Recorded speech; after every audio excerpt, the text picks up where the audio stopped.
नमस्कार, आप सभी भक्तजनों का हार्दिक स्वागत है। आज हम आपको सावन सोमवार की एक ऐसी पावन कथा सुनाने जा रहे हैं जो दुख, दरिद्रता और रोगों का नाश करने वाली है। ये भगवान शिव जी की अत्यंत मंगलमय कथा है, जिसका उल्लेख स्वयं शिव पुराण में भी मिलता है।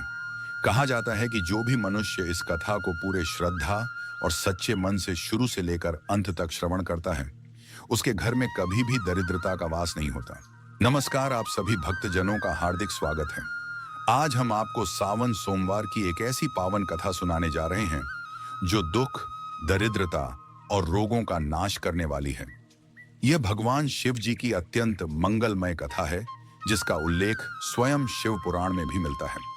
कहा जाता है कि जो भी मनुष्य इस कथा को पूरे श्रद्धा और सच्चे मन से शुरू से लेकर अंत तक श्रवण करता है, उसके घर में कभी भी दरिद्रता का वास नहीं होता।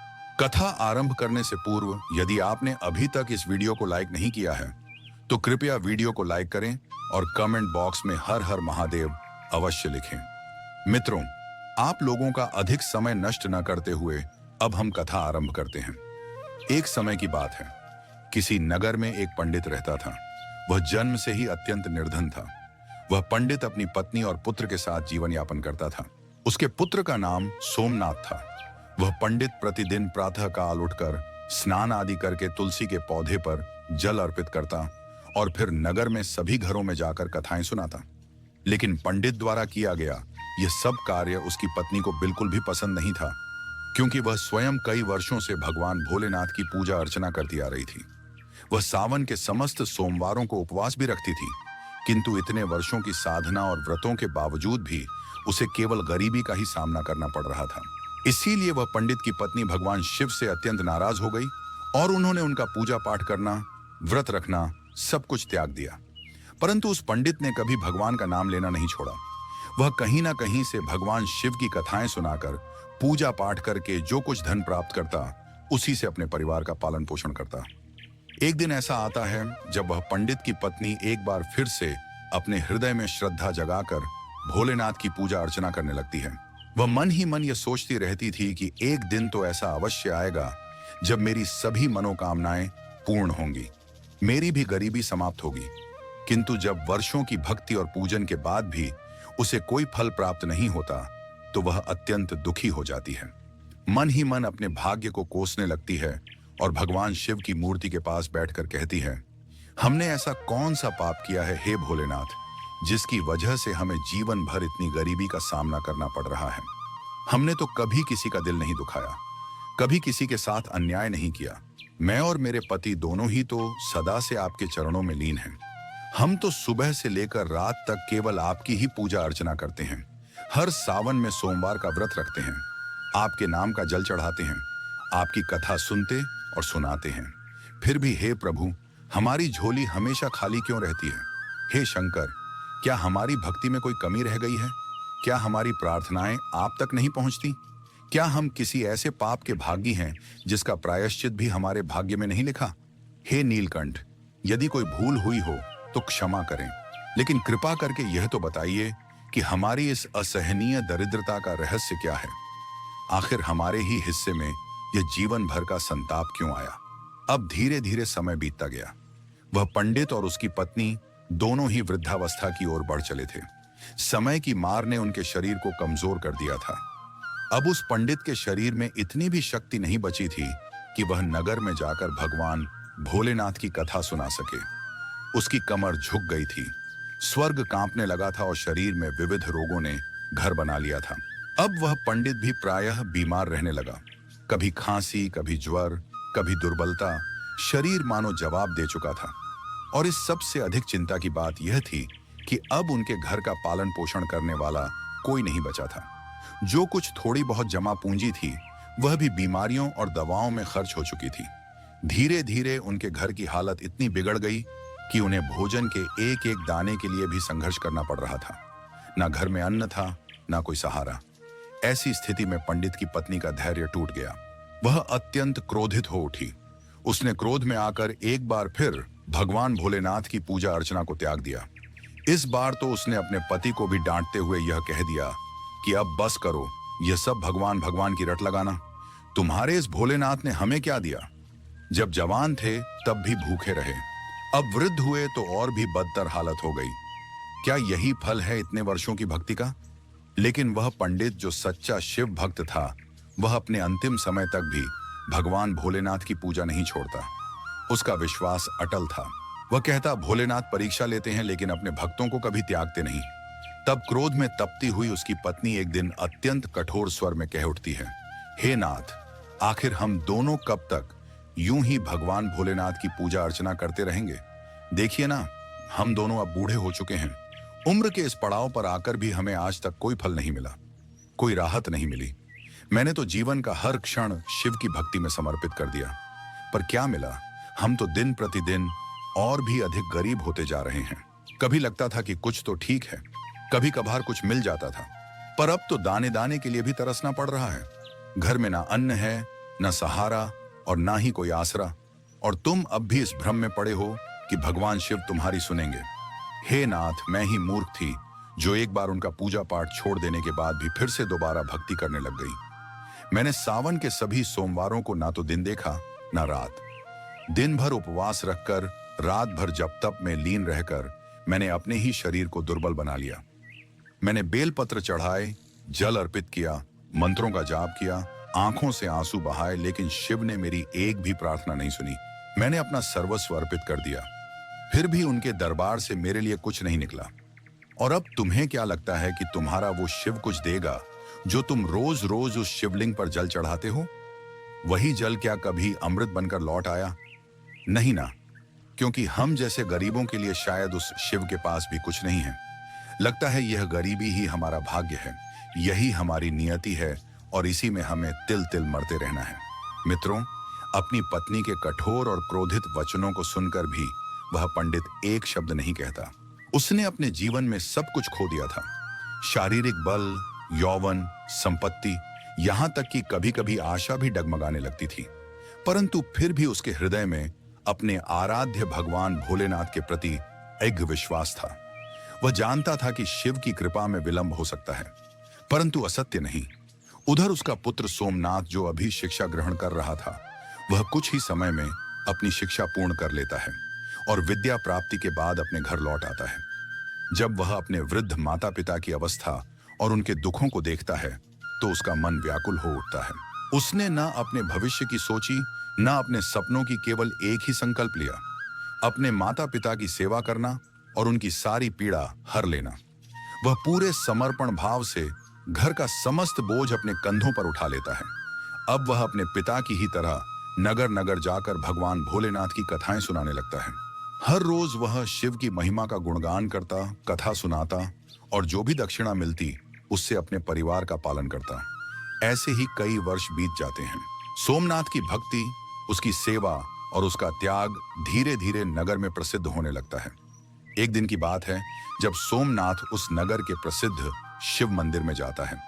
वह मंदिर जहां भक्तों की कतारें लगी रहती थीं, जहां हर सोमवार शिवलिंग पर गंगा जल और बेलपत्र चढ़ते थे और जहां भगवान शिव की अर्चना स्वयं देवक भी करते थे, वहां पर वह विधि पूर्वक भगवान भोलेनाथ का पूजन करता है, दीप प्रज्वलित करता है और फिर उपस्थित सभी भक्तों के समक्ष अपने श्रद्धा से भरे स्वर में भगवान शिव की पावन कथा का श्रवण कराते हुए कहता है, हे भक्तों, जो भी इस पावन कथा को श्रद्धा और सच्चे मन से श्रवण करता है, उसकी सभी मनोकामनाएं भगवान भोलेनाथ अवश्य पूर्ण करते हैं। वह भक्त चाहे जितना भी दुखी हो, चाहे कितनी भी विपत्तियां उसके जीवन में क्यों ना हो, यदि वह भोलेनाथ की कथा को आस्था से सुनता है तो भगवान शिव उसकी हर पीड़ा हर लेते हैं। सोमनाथ जब यह श्रद्धापूर्ण वचन कहता है तो उस समय उसी मंदिर में नगर का राजा भी उपस्थित होता है। वह राजा हर वर्ष सावन के प्रथम सोमवार को गुप्त रूप से मंदिर में आकर भगवान शिव का दर्शन और पूजा करता था। उस दिन भी वह साधारण वस्त्रों में मंदिर आया हुआ था। जब उसने सोमनाथ के मुख से यह पावन वचन सुने तो वह भीतर तक प्रभावित हो गया। उसकी आत्मा उस वाणी से जैसे जागृत हो उठी। राजा मन ही मन सोचने लगा, कितनी सरल, कितनी सच्ची बात कह रहा है यह युवक। इसके शब्दों में केवल कथा नहीं बल्कि अनुभव झलक रहा है। इसमें वह आह भी है जो वर्षों की तपस्या और पीड़ा से निकली है। उस भाव विभोर अवस्था में राजा धीरे धीरे सोमनाथ के पास आता है। भीड़ में से मार्ग बनाते हुए वह उसके चरणों के समीप आकर खड़ा होता है और कहता है, तुम्हारी इस कथा ने मेरे हृदय को गहराई से छू लिया है। ऐसा प्रतीत हो रहा है मानो तुम्हारे शब्दों में स्वयं भगवान शिव बोल रहे हों। तुम्हारी वाणी में केवल भक्ति नहीं बल्कि तपस्या की आंच है, सत्य की अनुभूति है और जीवन की परख है। मैं तुमसे एक विनम्र प्रार्थना करना चाहता हूँ। राजा की ऐसी बातों को सुनकर सोमनाथ बहुत ही प्रसन्न हो जाता है और राजकुमारी को प्रतिदिन कथाओं का श्रवण कराने की हामी भर देता है। फिर उसके बाद राजा ने सोमनाथ को अपने राजमहल में राजकुमारी को प्रतिदिन कथाओं का श्रवण कराने के लिए नियुक्त कर देता है। और अब सोमनाथ प्रतिदिन उस नगर के राजा की पुत्री को कथा सुनाने लगा और राजकुमारी को कथा का श्रवण कराने पर दक्षिणा के रूप में जो कुछ धन मिलता था उसी धन से वह अपने परिवार का पालन पोषण करने लगा। किंतु सोमनाथ की माता को यह बात अच्छी नहीं लगती थी और वे प्रसन्न भी नहीं रहती थी, क्योंकि उन्हें अपने पुत्र के आने वाले भविष्य की चिंता थी। इसीलिए वे प्रतिदिन इस बात को लेकर बहुत ही चिंतित रहती थी। फिर एक दिन पंडित की पत्नी अपने पति से कहती है, हे नाथ, पंडित की पत्नी ने दुख से भरकर कहा, मुझे अपने पुत्र के भविष्य की चिंता खाई जा रही है। हमारा जीवन तो जैसे तैसे कट गया, लेकिन हमारा पुत्र अभी युवा है, उसका तो जीवन अभी शुरू ही हुआ है। हमारे जाने के बाद उसका क्या होगा? क्या उसे भी हमारे ही जैसे कष्ट झेलने पड़ेंगे? क्या हमारी वर्षों की पूजा, व्रत, तपस्या और आराधना का कोई फल नहीं मिलेगा? क्या भगवान भोलेनाथ को हमारा दुख दिखाई नहीं देता?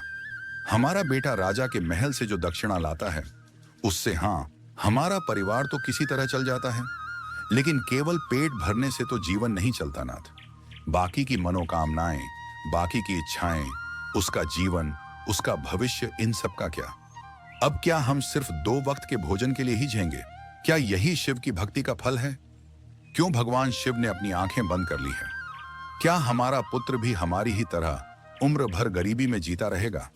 उस स्त्री की करुण पुकार जब आकाश में गूंजी, तब वह केवल वायु में विलीन नहीं हुई, वह सीधे कैलाश पर्वत पर पहुंची और माता पार्वती के हृदय को विदर्ण कर गई। मित्रों, जब माता पार्वती जी ने उस पंडित की पत्नी की वेदना और दुख भरी प्रार्थना को सुना तो उनका कोमल हृदय व्याकुल हो उठा। वे उस करुण पुकार को अनसुना नहीं कर सकी। उन्होंने तुरंत भगवान शिव का ध्यान किया और क्षण भर में कैलाश पर पहुंची।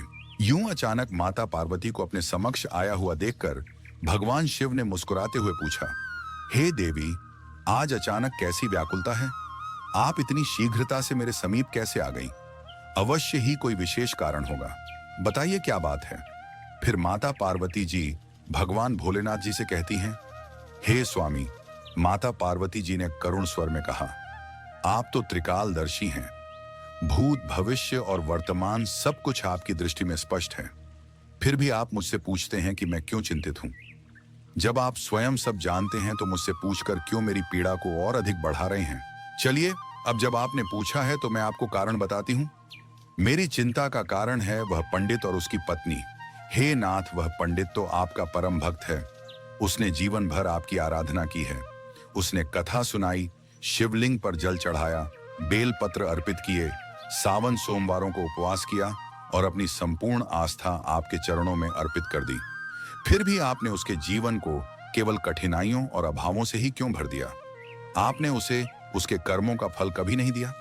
उसकी पत्नी भी वर्षों से व्रत उपवास करती रही और जब उसका मन टूटा तब भी उसने फिर से आपको अपना आराध्य मान लिया।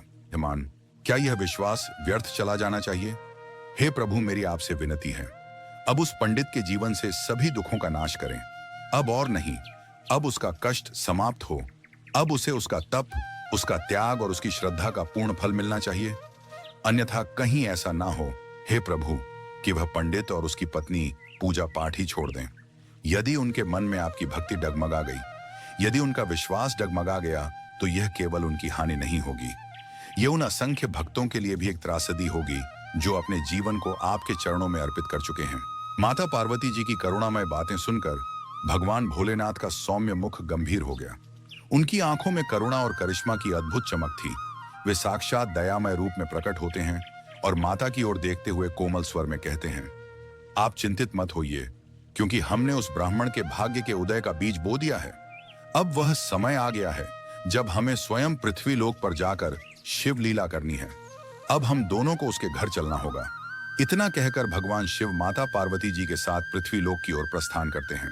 आकाश मार्ग से उतरते हुए जब वे पृथ्वी पर पहुंचते हैं तो दोनों साधु का वेश धारण कर लेते हैं। जटा झूठधारी कमंडलू, हाथ में रुद्राक्ष की माला और भस्म लेपे हुए शरीर, उनका रूप पूर्णतः एक विचरण करते साधु जैसा प्रतीत होता है।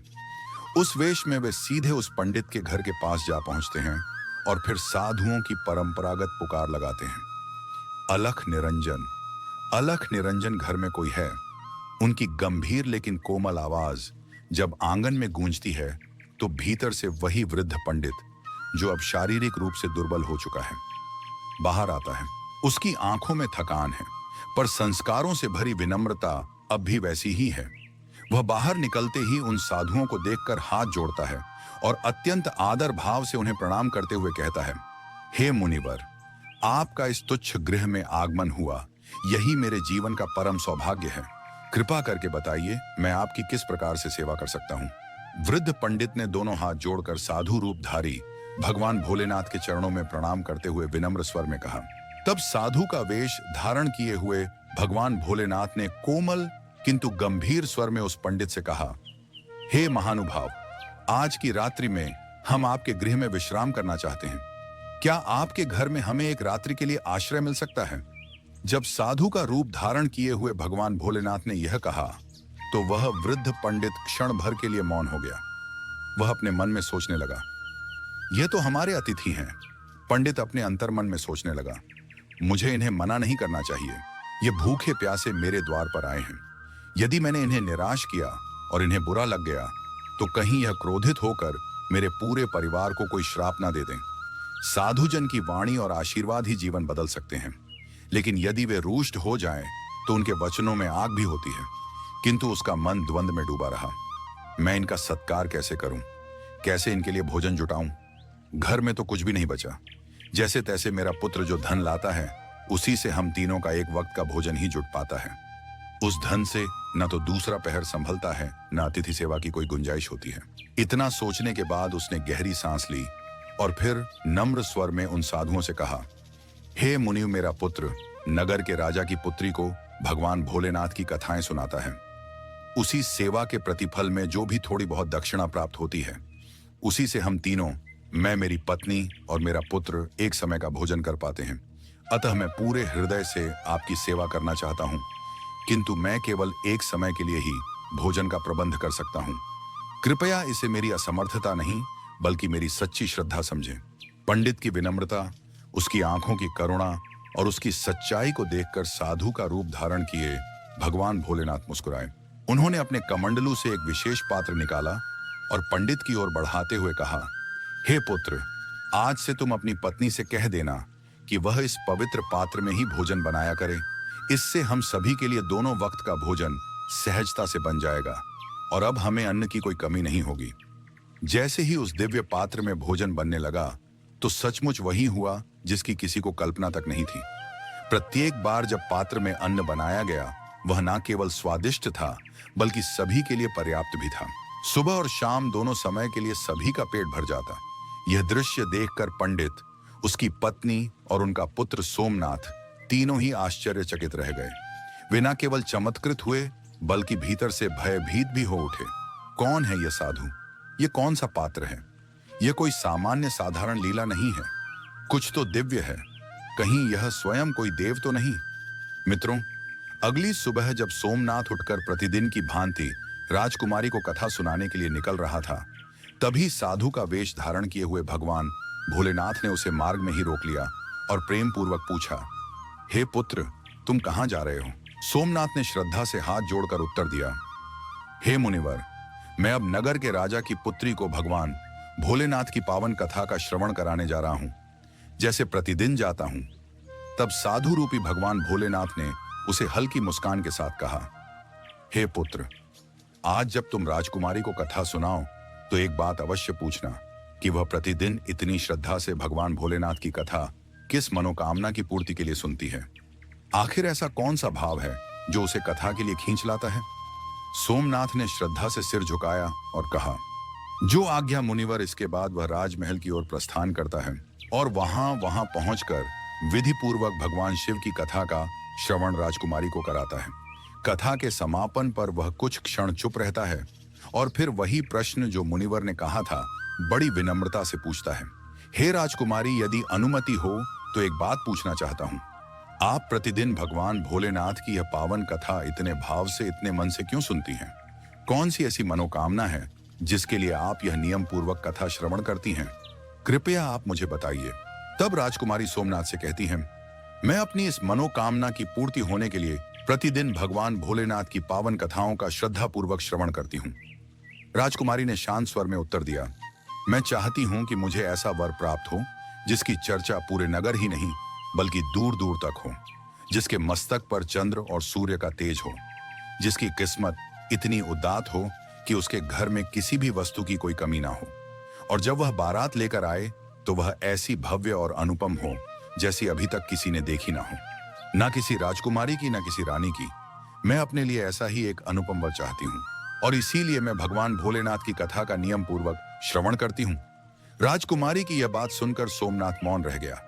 उसके मन में अनेक विचार उमड़ने लगे पर वह कुछ न कह सका। उसने आदर पूर्वक राजकुमारी को प्रणाम किया और वहां से धीरे धीरे घर लौट आया। घर पहुंचकर वह सीधा उसी साधु रूप धारण किए हुए भगवान भोलेनाथ के पास गया जो प्रतीक्षारत थे। सोमनाथ ने उनका अभिवादन किया और राजमहल में जो कुछ हुआ वह विस्तार से कह सुनाया। सब कुछ सुनने के बाद भगवान भोलेनाथ मंद मंद मुस्कान के साथ सोमनाथ की ओर देखते हुए कहते हैं, हे पुत्र, ठीक है, अब अगले दिन जब तुम राजकुमारी को कथा का श्रवण कराने के लिए जाओ तो एक बार फिर वही प्रश्न दोहराना। यदि राजकुमारी फिर से वही कल वाली बातें दोहराए कि वह ऐसा वर चाहती है जिसके मस्तक पर चंद्र और सूरज हो, जिसके भाग्य में कोई कमी ना हो और जिसकी बारात अपूर्व हो, तो तुम उसे शीघ्रता से यह कह देना कि तुम्हें जैसा वर चाहिए वैसा सिर्फ मैं ही हूं। फिर बिना कोई और बात किए तुरंत वहां से वापस लौट आना। इतना कहकर भगवान भोलेनाथ मौन हो जाते हैं और उनका साधु रूप भीतर से तेजस्विता से दमकने लगता है। यह सुनकर सोमनाथ कुछ क्षण चुप रहता है, फिर हाथ जोड़कर आदर पूर्वक कहता है, हे मुनिवर, कहां मैं एक निर्धन पंडित का पुत्र और कहां वह इस नगर के राजा की पुत्री। हमारे बीच तुलना भी कैसे हो सकती है? भला हमारा विवाह कैसे संभव है? मेरा घर तो उसी की दी हुई दक्षिणा से चलता है। मेरी माता, मेरे पिता, हम सब उसी धन पर आश्रित हैं। और यदि यह बात राजा को पता चल गई कि मैं उसकी पुत्री से विवाह करने की इच्छा रखता हूं, तो वह मुझे और मेरे पूरे परिवार को मृत्यु दंड देने में एक पल भी नहीं लगाएगा। आप महान हैं, कृपा की मूर्ति है, लेकिन मैं आपसे क्षमा चाहता हूं क्योंकि मैं ऐसा नहीं कर सकता। मुझ में इतना साहस नहीं है। सोमनाथ की यह बात सुनकर साधु रूपी भगवान भोलेनाथ कुछ क्षण शांत रहे, फिर उन्होंने अपना मस्तक उठाया। उनकी आंखों में तेज उमड़ने लगा। मुस्कुराते हुए अत्यंत कोमल किंतु निर्णायक स्वर में उन्होंने कहा, यदि तुम हमारी बात नहीं मानते तो समझ लो कि तुम अपने ही भाग्य को ठुकरा रहे हो। और जब कोई भक्त अपने ही सौभाग्य से मुंह मोड़ता है तो उसका जीवन दुख, दरिद्रता और पश्चाताप से भर जाता है। फिर कोई भी कृपा शेष नहीं रहती, केवल शून्यता रह जाती है। इन वचनों को सुनकर सोमनाथ का मन विचलित हो गया। वह तो पहले ही इन साधुओं की अलौकिकता और दिव्यता को देख चुका था। उनके दिए पात्र से चमत्कारी भोजन बनना, उनकी दृष्टि से उठती शांति और उनका हृदय को भीतर तक स्पर्श करता हुआ स्वर, यह सब बातें पहले ही उसके मन को भय और श्रद्धा से भर चुकी थीं। अब जब उन्होंने इतने गहन और भविष्य सूचक शब्द कहे तो सोमनाथ भीतर ही भीतर कांपने लगा। वह मन ही मन सोचने लगा, मुझे और मेरे परिवार सहित राजा साहब तो बाद में मृत्यु दंड देंगे, उससे पहले यह तो अभी ही अपने श्राप से भस्म कर देंगे। अपने मन में इतना सोचकर फिर उसने ऐसा करने का उन्हें विश्वास दिलाया और राजकुमारी को भगवान भोलेनाथ जी की कथा का श्रवण कराने के लिए राजमहल की तरफ निकल गया। राजमहल पहुंचकर वह राजकुमारी को भगवान भोलेनाथ जी की कथा का श्रवण कराने लगा। उसके बाद उसने राजकुमारी से फिर से पूछा कि आप अपनी किस मनोकामना की पूर्ति के लिए भगवान भोलेनाथ जी की कथा का श्रवण करती हो। तब राजकुमारी ने फिर वही जवाब दिया जो उसने पहले दिन दिया था। उसके बाद सोमनाथ ने राजकुमारी से कहा कि हे राजकुमारी, तुम्हें जैसा वर चाहिए वैसा वर मैं ही हूं। इतना कहकर सोमनाथ शीघ्र राजमहल से भागकर अपने घर आ गया। लेकिन सोमनाथ की ऐसी बातों को सुनकर राजकुमारी बहुत ही क्रोधित हो गई। फिर उसने अपनी एक दासी को बुलाकर उसे सब कुछ बता दिया और कहा कि मेरी यह पूरी बात पिताजी को बता देना कि उनके द्वारा कथा पर रखे गए पंडित ने ऐसा दुस्साहस किया है। फिर जब यह बात राजा को पता चली, तब वह भी सोमनाथ पर बहुत क्रोधित हो गया और उसने राजकुमारी को भरोसा दिलाया कि उस उदंड पंडित को इसके लिए अवश्य सजा मिलेगी। फिर राजा ने शीघ्र ही अपने मंत्रियों को दरबार में बुला लिया और उनसे विचार विमर्श करने लगा। तभी उसके महामंत्री ने उस राजा से कहा कि हे राजन, उसने जो अपराध किया है वह निश्चय ही फांसी योग्य है, लेकिन यह बात भी ध्यान रखने योग्य है कि वह एक पंडित है। यदि आप उसे फांसी की सजा देते हैं तो आपको एक ब्रह्म हत्या का घोर पाप लगेगा, और वह पाप किसी तीर्थ, किसी यज्ञ, किसी दान से भी नहीं कटता। इसलिए मेरी विनती है कि उसे कोई ऐसा दंड दिया जाए जिससे न्याय भी हो और आपको पाप भी ना लगे। कोई ऐसा उपाय जिससे उसका दम भी टूटे और आपकी मर्यादा भी बनी रहे। मित्रों, महामंत्री की बात सुनकर राजा गहरे सोच में डूब गया। वह काफी देर तक मौन रहा।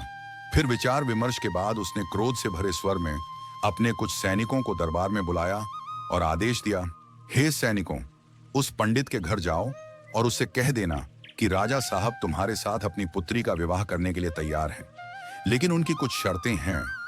यदि तुम उन शर्तों को पूरा नहीं कर पाए तो तुम्हें और तुम्हारे पूरे परिवार को मृत्युदंड दे दिया जाएगा।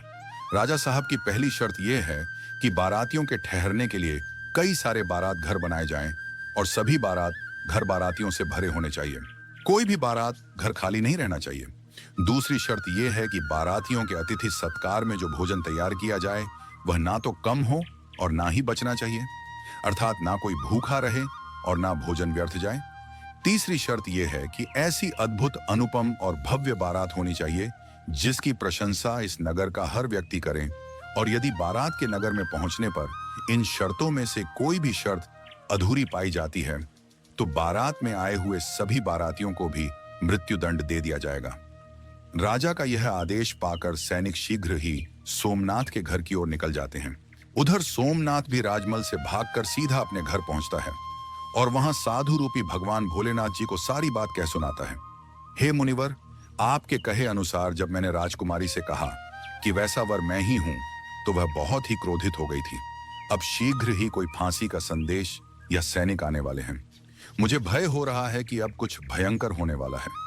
उसी समय राजा के सैनिक उसके द्वार पर पहुंच जाते हैं और जोर जोर से दरवाजा खटखटाने लगते हैं। दरवाजा पीटने की वह कड़कड़ाहट पूरे आंगन में गूंज उठती है। आवाज सुनकर सोमनाथ के पिता बाहर आते हैं और दरवाजा खोलते हैं। दरवाजा खुलते ही सैनिक कठोर स्वर में कहते हैं, क्या तुम्हारा ही पुत्र राजकुमारी से विवाह करना चाहता है? चलो ठीक है। राजा साहब ने भी अपनी पुत्री से विवाह करने के लिए अनुमति दे दी है, लेकिन राजा साहब की कुछ शर्तें हैं जिन्हें पूरा करना ही पड़ेगा, नहीं तो तुम्हारे पूरे परिवार को मृत्युदंड दे दिया जाएगा।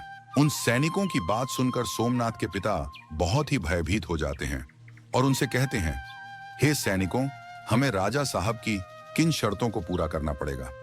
उन शर्तों को हमें बताने का कष्ट करें। तब राजा के वे सैनिक सोमनाथ के पिता से कहते हैं, हे ब्राह्मण, राजा साहब की पहली शर्त है कि सभी बारातियों के ठहरने के लिए कई सारे बारात घर बनाए जाएं। सभी बारात घर बारातियों से भरे होने चाहिए। कोई भी बारात घर खाली नहीं बचना चाहिए। दूसरी शर्त यह है कि बारातियों के अतिथि सत्कार में बनाया गया भोजन बचना नहीं चाहिए। तीसरी शर्त यह है कि ऐसी अद्भुत बारात होनी चाहिए जिसकी प्रशंसा इस नगर के सभी लोग करें, और अगर बारात के पहुंचने पर हमारी कोई भी शर्त अधूरी पाई जाती है तब बारात में आए हुए सभी बारातियों को भी मृत्युदंड दे दिया जाएगा। राजा के सैनिकों की यह कठोर और स्पष्ट बातें सुनकर सोमनाथ और उसके पिता बहुत ही भयभीत हो जाते हैं, यहां तक कि उनके हाथ पैर तक कांपने लगते हैं। तब साधु रूपी भगवान भोलेनाथ जी ने शांत और दृढ़ स्वर में उनसे कहा, तुम मत डरो, बल्कि साहस के साथ अपना उत्तर दो और सैनिकों को विदा करो। उनसे कह दो कि आप विवाह की तैयारी शुरू करें। हम बारात वाले दिन बारात लेकर पहुंच जाएंगे। फिर सोमनाथ के पिता ने भगवान शिव की आज्ञा मानते हुए वैसा ही उत्तर उन सैनिकों को दिया और उन्हें विदा कर दिया। सैनिक वापस राजमहल लौटे और वहां जाकर उन्होंने राजा को सारी बातें यथावत सुना दी। लेकिन जब राजा को सोमनाथ की ओर से सकारात्मक उत्तर प्राप्त होता है तब वह बड़े ही आश्चर्य में पड़ जाता है। वह कुछ पल चुप रहकर अपने मन में सोचने लगता है, आखिर वह गरीब पंडित किसके भरोसे पर इतनी दुर्लभ शर्त के बावजूद भी मेरी पुत्री से विवाह करने के लिए तैयार है? क्या मेरा कोई दुश्मन उसका साथ दे रहा है? इसी तरह के कई विचार उसके मन में उठते रहते थे। उसके बाद उसने उस नगर के कई घरों को बारात घर की तरह सजवा दिया और कई सारे तंबू का प्रबंध भी कर दिया।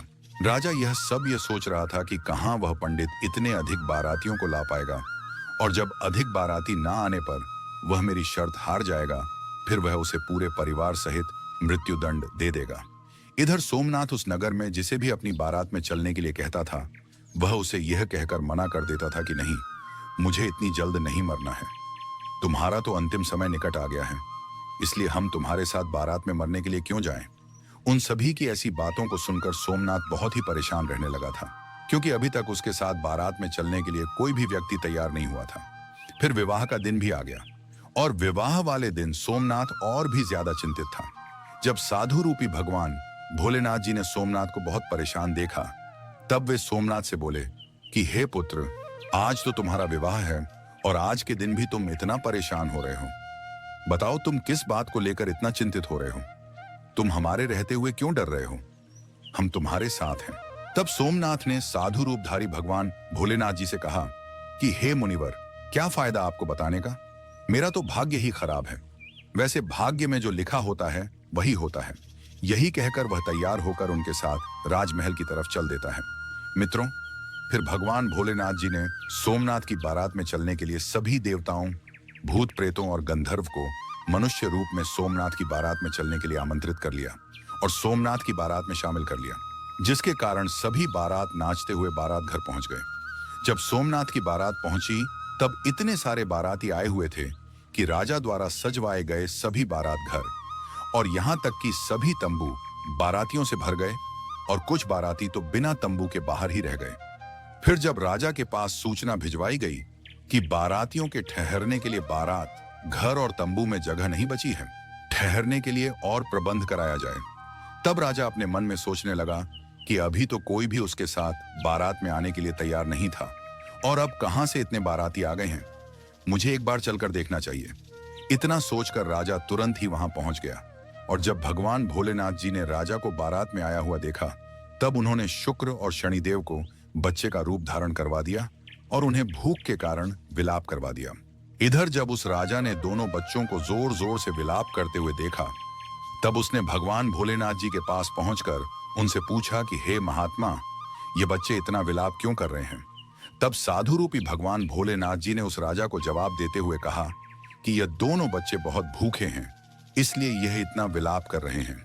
फिर राजा ने उन दोनों बच्चों को भोजन करने वाले स्थान पर भेज दिया। उसके कुछ ही देर बाद राजा के सैनिकों ने उनके पास आकर बताया कि हे राजन, वे दोनों बच्चों ने तो सारा भोजन समाप्त कर दिया है, और फिर भी वे दोनों जोर जोर से चिल्ला रहे हैं कि उन्हें भूख लगी है। अपने सैनिकों की ऐसी बातों को सुनकर राजा बहुत ही परेशान हो जाता है, क्योंकि अब उसका सारा अहंकार चूर चूर हो गया था। फिर वह साधु रूपी भगवान भोलेनाथ जी के चरणों में अपने दोनों हाथों को जोड़कर बैठ गया और उनसे कहने लगा कि हे साधु महाराज, अब मेरी लाज आपके ही हाथ में है। तब भगवान भोलेनाथ जी ने उस राजा से कहा कि कोई बात नहीं, सब कुछ ठीक हो जाएगा। आप राजमहल जाकर बारात की अगुवानी की तैयारी शुरू कीजिए। फिर राजा ने उस नगर के सभी घरों को अच्छी तरह से सजवा और पूरे नगर को एकदम दुल्हन की तरह सजाया गया। सोमनाथ भी विवाह की पोशाक में किसी राजकुमार से कम नहीं लग रहा था। सोमनाथ के सेहरे को चांद और सूरज से सजाया गया था, और अगुवानी के समय सोमनाथ एक सुंदर से रथ में बैठकर राजमहल की तरफ जाने लगा। उस रथ के आगे कई सारे बाराती बैंड बाजे के साथ नाच रहे थे, और कई बाराती हाथ में मुद्राएं लेकर एक दूसरे पर न्योछावर करके इधर उधर उछाल रहे थे। सोमनाथ की बारात के ऐसे दृश्य को देखकर उस नगर के कुछ लोग कहने लगे कि इस पंडित का भाग्य तो देखो, इसके मस्तक के सेहरे को चांद और सूरज से सजाया गया है, और इसके चारों तरफ से इस प्रकार धन लक्ष्मी उछाली जा रही है जैसे किसी धनवान राजा की बारात निकल रही है। और ऐसी बारात तो हमने अपने जीवन में कभी देखी भी नहीं है, और ना आगे देखने की उम्मीद है। यह पंडित तो भाग्य का बहुत धनी है। प्रजा की ऐसी बातों को सुनकर माता पार्वती जी भगवान भोलेनाथ जी से कहती हैं, हे प्रभु, ये तो सत्य है कि आपकी कृपा जिस भी मनुष्य पर हो जाती है, उसके घर अन्न घन के ताले खुल जाते हैं। तब भगवान भोलेनाथ जी माता पार्वती जी से कहा, हे देवी पार्वती, जो भी भक्त श्रद्धा और भक्ति से मेरी पूजा अर्चना करता है, मैं उसकी भक्ति को व्यर्थ नहीं जाने देता। उसे उसके कर्मों का फल अवश्य प्राप्त होता है। हाँ, जब तक उसके पूर्व जन्मों के पाप कर्म नष्ट नहीं हो जाते, तब तक उसे कष्ट अवश्य सहने पड़ते हैं। पर जैसे ही उसके पुण्य कर्म जागृत होते हैं, वैसे ही उसके भाग्य के बंद द्वार अपने आप खुल जाते हैं। और उसी पुण्य फल के उदय से सोमनाथ और राजा की पुत्री का विवाह विधि पूर्वक संपन्न हो गया। विवाह के बाद राजकुमारी को डोली में बिठाकर सोमनाथ अपने घर ले आया। मित्रों, जो भी भक्त सावन मास में श्रद्धा से भगवान भोलेनाथ की कथाओं का श्रवण करता है, उसे भी राजकुमारी की तरह ही सुंदर गुणी और योग्य वर की प्राप्ति होती है। क्योंकि राजकुमारी ने प्रतिदिन भगवान शिव की कथाएं सुनी थी, इसलिए उसे उसकी कामना के अनुसार श्रेष्ठतम वर प्राप्त हुआ। भगवान शिव और माता पार्वती की कृपा से अब सोमनाथ अत्यंत धनवान बन चुका था। उसके घर में किसी भी वस्तु की कमी नहीं रह गई थी। इसके बाद सोमनाथ की माता ने भी फिर से पूरी श्रद्धा और विश्वास के साथ भगवान भोलेनाथ की पूजा अर्चना शुरू कर दी। वह प्रतिदिन गरीबों को अन्न, वस्त्र और धन दान में देने लगी और नियम पूर्वक भगवान शिव की कथाओं का श्रवण भी करने लगी। मित्रों, भगवान भोलेनाथ की कथा का नियमित श्रवण और सच्चे मन से पूजा अर्चना करने से जीवन में सुख, समृद्धि और मनोवांछित फल की प्राप्ति होती है। इसलिए आप सभी से निवेदन है कि सावन मास में कम से कम एक बार भगवान भोलेनाथ और माता पार्वती की इस पावन कथा का श्रवण अवश्य करें। आपकी सभी मनोकामनाएं, आपका जीवन और आपका भविष्य सब कुछ शिव कृपा से उज्जवल हो सकता है। मित्रों, आपको यह भगवान भोलेनाथ और माता पार्वती की पावन कथा कैसी लगी? कृपया कमेंट में जरूर बताइएगा। और यदि आपने अभी तक हमारे चैनल को सब्सक्राइब नहीं किया है, तो ऐसी ही धार्मिक, प्रेरणादायक और ज्ञानवर्धक कहानियों के लिए चैनल को सब्सक्राइब जरूर करें। साथ ही कमेंट बॉक्स में हर हर महादेव लिखना ना भूलें। वीडियो को अंत तक देखने के लिए आप सभी का दिल से धन्यवाद।